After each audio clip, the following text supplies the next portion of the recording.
But we start with the Manchester derby, of course. So Ralf Rangnick will go head-to-head with Pep Guardiola in the Premier League for the first time in just over 48 hours on Super Sunday. We heard from the blue half of the city in the last hour. Let's now turn our attentions to the red half. Manchester United's first in-person news conference for 2 years. Here is Ralf Rangnick. Given the chances you're creating, 160 more than any other side in the Premier League since you came, shows the progress you're making. Do you think you've got a good shout to be the permanent manager next season? I have no idea, and what would you like to be? I haven't made any thoughts about that because my focus is on Sunday and then the next game against Tottenham and Atletico, and there is no, to be honest, no time and no space for me to think about anything else than the upcoming games. During your unveiling, during your very first press conference, you said you'd be open to at least considering the permanent job. So no. Is it right to surmise change your opinion? I exactly know what I said. I said with a twinkle in my eye, I said maybe at one stage at the end of the season, yes, I might recommend myself to the club in my role as an advisor. This is exactly what I said. So you'd still do that? Pardon? You still do that with a twinkle in your eye? I don't know. It's not the end of the season. We have another 11 games to play, and hopefully not only one, but a few more Champions League games. So right now we have enough to do to prepare ourselves for the game on Sunday, and this is where my full focus is. Ralf, it's your first derby, it's your first meeting with Pep. What are you expecting? Well, we know that we are playing against one of the best, if not the best team in the world, in Europe, that for sure, and in the world. They have developed well since he arrived here.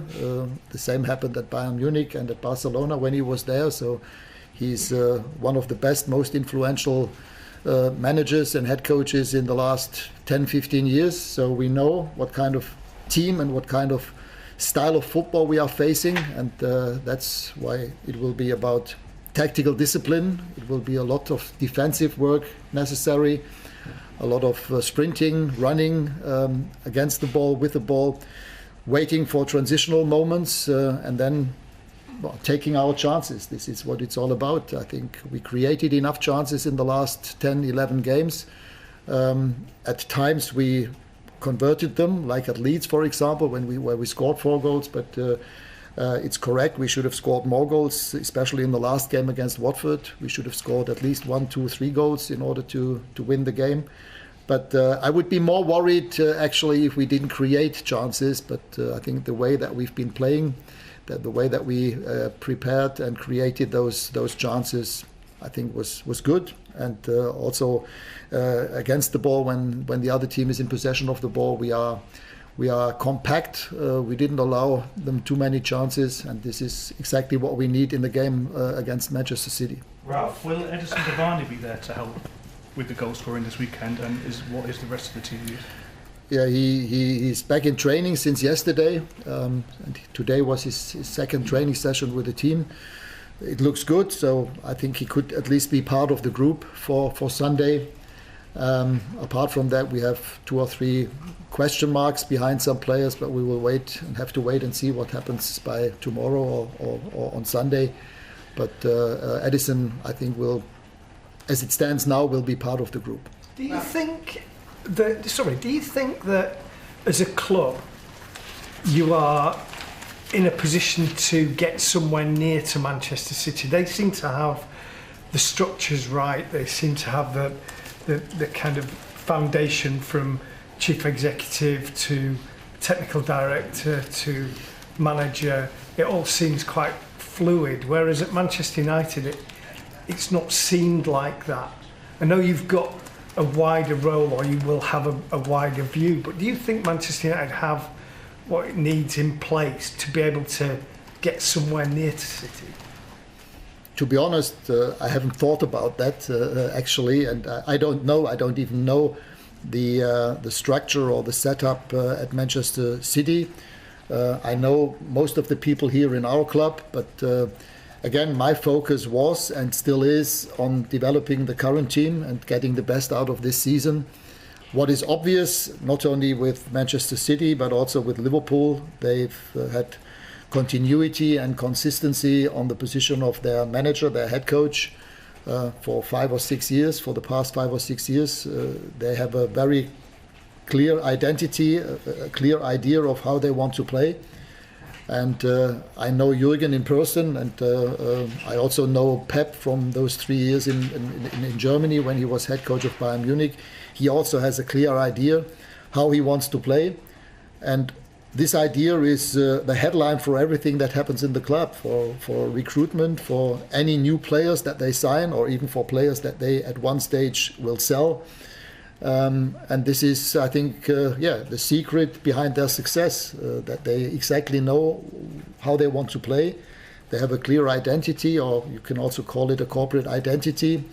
And this is their guideline for everything what they do, not only probably for new players, but also for staff members, for experts in different areas of the game that have become a bit more important in the last 10, 15 years.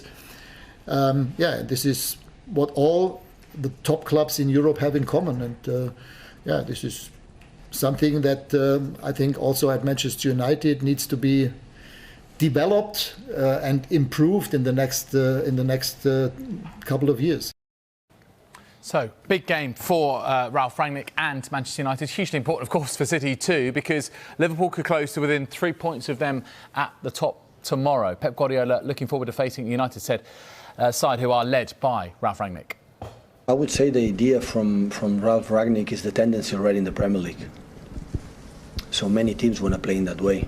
So Ralf Rangnick is like a father of this gegenpressing, of these transitions and play inside, and we see that with Liverpool, with Southampton, with JC Marks in Leeds, a little bit with the details Chelsea with Thomas Tuchel, but Thomas Tuchel play a little bit more wider with the wing-backs, but it's a tendency. So most of the clubs, or here in England, 5 or 6 teams are playing in this way. So and important ones like Liverpool, United, Chelsea, Southampton is doing incredible well, and Leeds now. So the work has done in Germany is exceptional. In Leipzig created proper school, the Leipzig Red Bull from Austria, and New York Red Bull. All the teams play the same philosophy. And I think he came here to try to install it, and you see some patterns that what he want to do it. Hi, Pep. It's 10 years ago this year that Aguero scored the goal that won City the title. Since then, City and United have gone on quite different paths. City with a lot of success, United not so much. What have you made of the last decade and the two clubs and the route they've gone? Wow, we need 1 hour to explain what we have done Man City, what I've done Man United. I don't know, because I'm not there, and it's not my business. Are you surprised at United's lack of relative success? It's not my business, I'm not there. I don't know, I cannot give an opinion. Given that both teams have something to play for, City the title, United the top 4, are you expecting a really, perhaps one of the most competitive Manchester derbies you've had whilst being here? Tomorrow? Yes, tomorrow? On Sunday, yeah? All the time United has been it doesn't matter, it's fighting for the titles. When we played final the Champions League with Sir Alex, right now, these years, like last year we're compete to be champion, or the last years being into 4, always have a massive respect for the history they have, for the quality the players they have, and it doesn't matter what happens, always have a lot of respect, a lot. It doesn't matter with the previous managers, now with Ralf Rangnick, so have a lot of respect the players they have.